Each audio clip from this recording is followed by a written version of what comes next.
Good morning, everyone. Welcome to some more Choice of Rebels Uprising. We're still reading through this novel, Choose Your Own Adventure deal. I am reading it aloud, and some of you are listening. Please be sure to comment and let me know whether this is what you're looking for or not. If you're looking for someone to read through it or not, let me know. That way I can know if people are just accidentally clicking on this thing thinking it's something that's not, or if they're really clicking to watch. But yeah, do that if you'd like.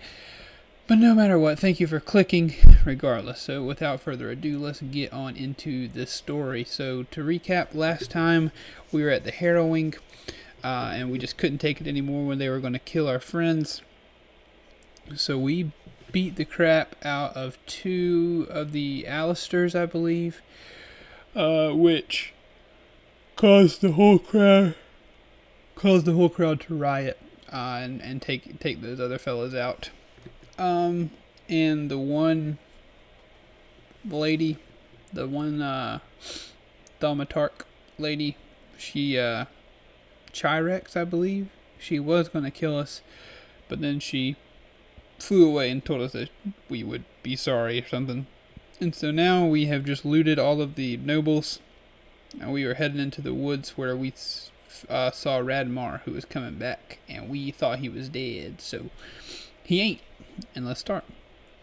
So a familiar voice cries, "Radmar, you're alive!" Breden bursts through the circle, her giddy exhilaration plain in every springing step.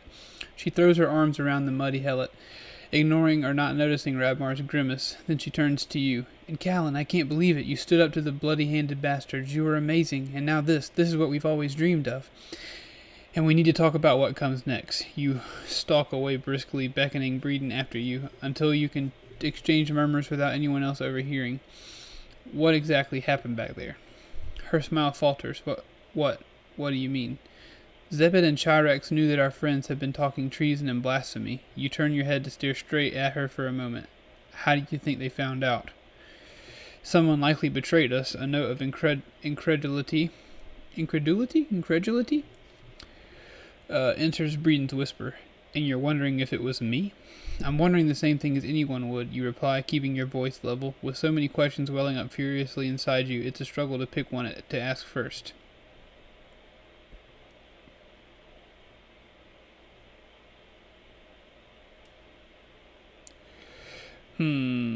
I don't want to destroy our relationship, but I suppose I would be asking the question.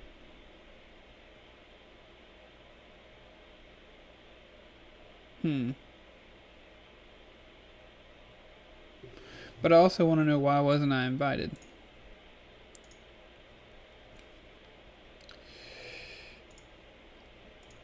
"It wasn't a long-planned meeting," Breden says defensively. "I only found out yesterday that Radmar would be willing to come, and so I thought we'd talk with him, hear the full story of what was happening with Porik, but I wasn't able to get word to the Carrier 2 camp without raising suspicions."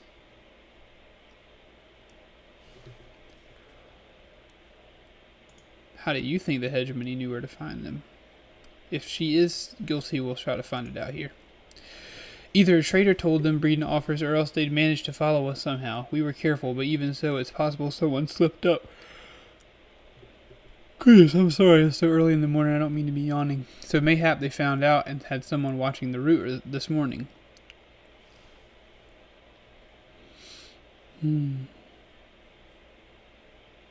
Let's ask her why she wasn't at the shack. "I had an overseer after me all morning, demanding one petty job after another." Breden replies at once. "By the time I shook her off, the Alastors had started the summons. It was too late by then to get word to the others. I just hoped they'd stay out there safe until the harrowing was done." "So who do you think could have betrayed you?" "I don't know, Callen," Breden says levelly. "It would be easy to point a finger at Radmar because he also wasn't there this morning, but I don't believe it was him. He's honest. Not to be blunt, but wasn't everyone else hauled up for the harrowing?" "All those who came regularly, yes," Breden shrugs, but there were people who came once or twice, Callen, and decided not to come again. I trusted them. Clearly I was wrong. Even if they didn't betray us, they let word slip to someone else who did." "She's right. In your time with the group, at least 3 young helots came to a meeting or two, then slipped away. Do you remember everyone you invited to a meeting?" "I do," Breden confirmed.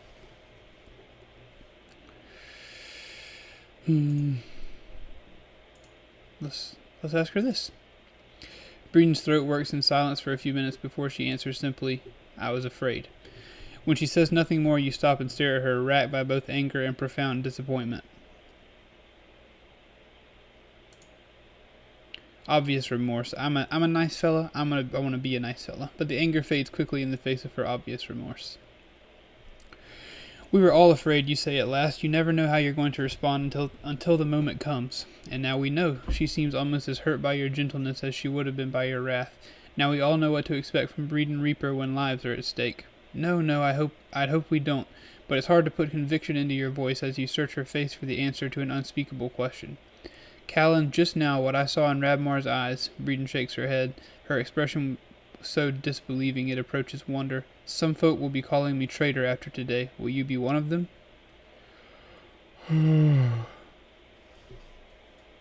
Yes, Breden, so start running now. Golly, that's tough. I wonder if they're setting me up for some sort of betrayal. But my tendency to give people the benefit of the doubt always gets me in trouble, so I'm going to let it get Callen in trouble too. No, Breden, you're one of the few I would trust. I understand. Breden's expression turned somber and uncertain. When we make camp tonight, let's talk more. We'll need to take steps to protect our band against another betrayal while we dig up the traitor. Yes, we'll talk more then. Keep your eyes and ears open. You watch her for a long moment as she walks away, trying not to let your own uncertainties show on your face. Oh man, already got the inner turmoils brewing, got some dissent into ranks. Gonna be tough. You fall back through the group until you find your father, walking with some of his old Takaria 2 plowmates. Well, you've done for us proper this time, he calls sourly as he sees you coming. Just wanted to make sure you were well, father. You give an apologetic look to his friends who walk away chuckling to leave the two of you alone. For the moment, he waits until the rest are out of earshot. You wonder whether the tremor in his arm stems from fear or the yearning to thrash you bloody.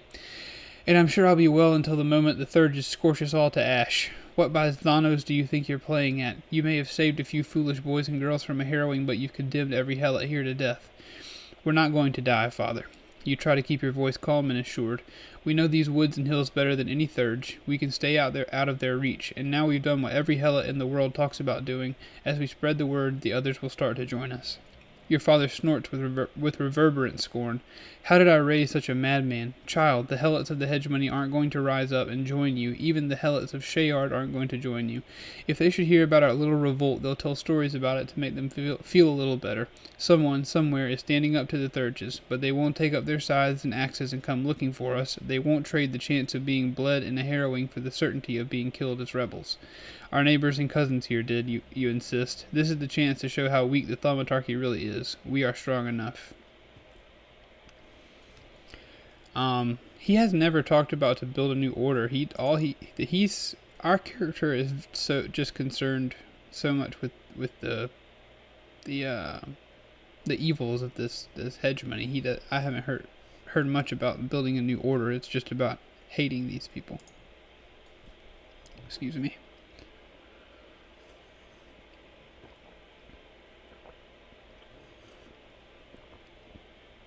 Excuse me, I'm sorry, my throat's getting dry.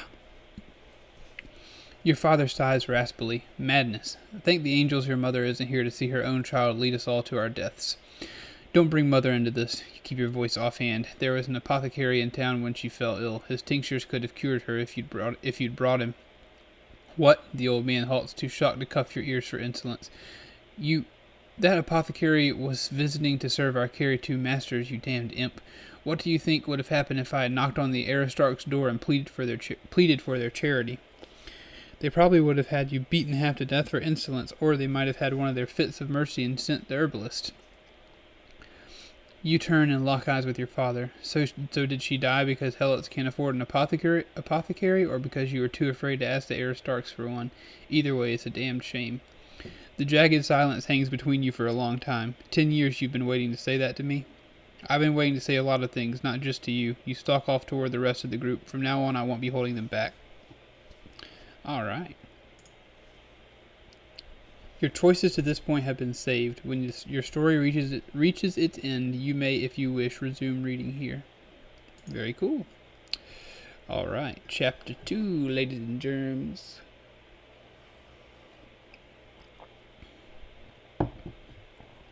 Let's see what's up. Captain Callen? Zvad's voice is barely audible over the platter of raindrops on the sodden tent canvas. You hung your damp woolen cloak around you, hacking phlegm from your throat and thinking forlornly of past winters when you could light a proper fire. What news, Zvad? The windish outlaw lowers his hood and scratches his gloomy, mud-streaked face. The watch... Almost knocked my coffee over. The watch says a third just flew by, heading southeast toward the rim. Probably didn't see us. Even if it weren't raining, the tree canopy here is solid and the cooks aren't making smoke. Most folk are well settled in for the evening, including the sick. Did you want us to strike camp? You know that Zvad respects your rules, and one of those rules is to move on immediately if there's any chance that a third or any other enemy might have identified your bandit's location. Still, his reluctance to strike camp in the cold, drizzly twilight is clear. Others, not least your father, will be much more noisily discontented. You wonder how many unpopular decisions you can take before someone challenges your authority. You don't want the band to get complacent, but you also recognize that Zvad is right. It's unlikely that this particular third will have seen you, even if she or he was looking for you.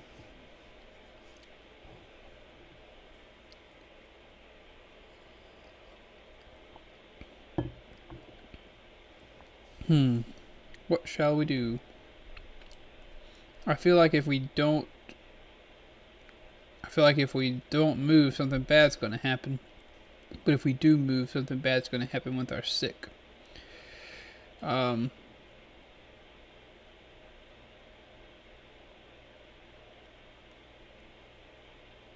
think we got to move them. I think we got to move them. The rule is clear. I think we got to move. I don't want to risk the thirds coming. Moving up the mountain in the rain will be unpopular, might even be unnecessary in this case, but you know that consistent, clear rules are the foundation of authority. Your people won't respect your leadership if you don't stick to your own policy, and there's a chance, however small, that the thirds will be back in an hour with 5 more magi and a barrage of vitriolic fire. Vod sighs and pulls his hood back over his matted black hair. Of course, Captain. I'll let them know. I know it's cold and we're all soaked through. You try to remind yourself again of how many wintry hours you and your fellow helots have spent no less sodden rags, rousted out before dawn to plow or weed or haul timber in the rain. There's nothing new about what you're feeling now.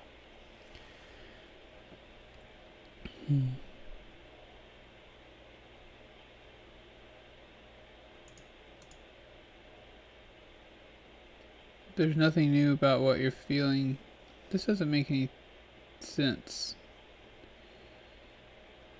You try to remind yourself again about how many wintry hours.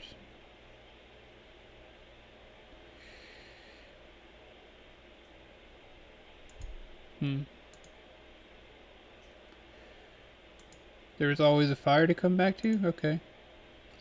A grand bonfire. Maybe we're just remembering things. A grand bonfire, the one thing no aristo in the rim world would begrudge their helotry. There, with roasted gourds and yams, a scrap of pigeon, a cup of hot water, things to balance out the cold humors. Get your thickened blood flowing properly again. Still, you force out the words. We lived through worse winters than this. As Vod turns to leave, you add, have you got the archers standing ready in case that third comes back for another look? They're ready, don't worry, and I'll make sure they stay ready till it's too dark to shoot. Zvad ducks low enough for the battle-scarred maul strapped to his back to clear the tent door flap. Now, not for the first time you're hit by the incongruity of the craggy wind accepting your leadership. He's twice your age, incomparably more experienced, and could probably snap you in half. But that's leadership. In general, it's strange to have so quickly become the captain of a gang of bandits. When you encountered the windward outlaws deep in the wilderness a week after your revolt, you were sure that they would try to take over your group, not vice versa. But they turned out to be a demoralized and dwindling band. Their previous leader had died of an ague 4 months before you arrived. The story of your rebellion against the Thaumatar immediately seized their imaginations. When they became aware of your skills at combat and tactics, your place as chief was assured. It didn't matter that you were far from charismatic. Indeed, your brusque, unadorned personality helped you fit right in with the bandits. You'd expected them to be anarchic, domineering, and bloodthirsty. After all, you were raised on cautionary tales of Zal-loving brigands and their atrocities. But these men and women aren't villains, just desperate former helots fleeing death sentences or starvation. Nor are they yet rebels, saved by the authorities' condemnation. They're only inspired to escape the hegemony, not bring it down. I've shared with him that what drives me, the things I truly loathe about the thaumatarchy. I thought it was wise to feign a different motivation. I've tried to keep my motives a mystery. I'll tell him what I hate. Tell him all about it. They know you, and the world will know you for who you truly are. Ruthless, skeptical, Shayard-loving, and utterly determined to break the power of the hegemony. And thus you find yourself the captain of a band of outlaws, knowing that you would have to rely heavily on your second-in-command you chose.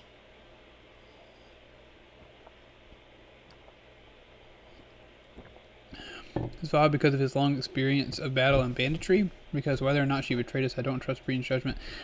Breden, because of her charisma, quick wits, and natural leadership skills. Breden, because I trust in her and her passion for our cause, because even though she likely betrayed us, I prefer to keep my enemies close. It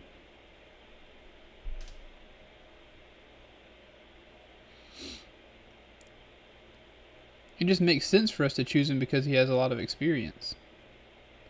But he also is a bandit who left.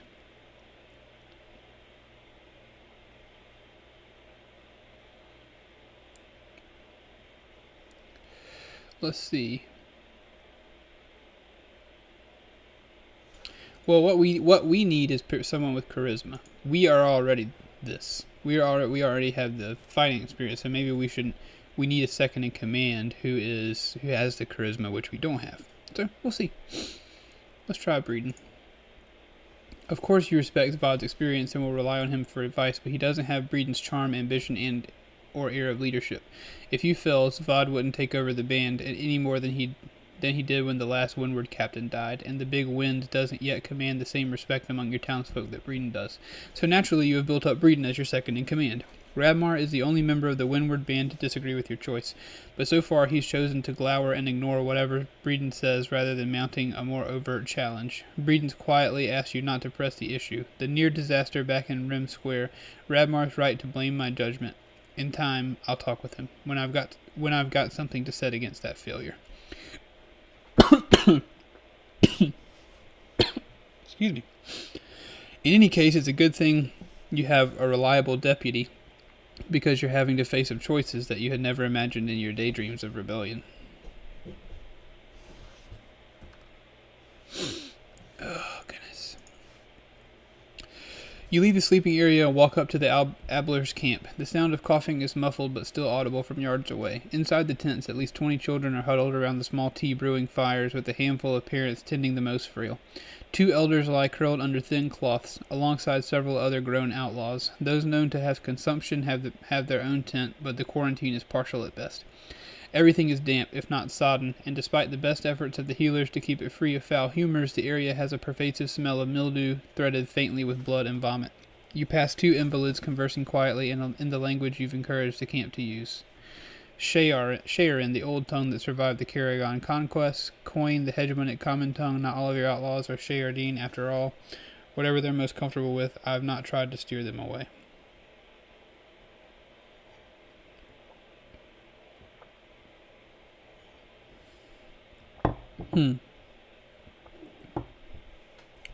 Not everybody would know this.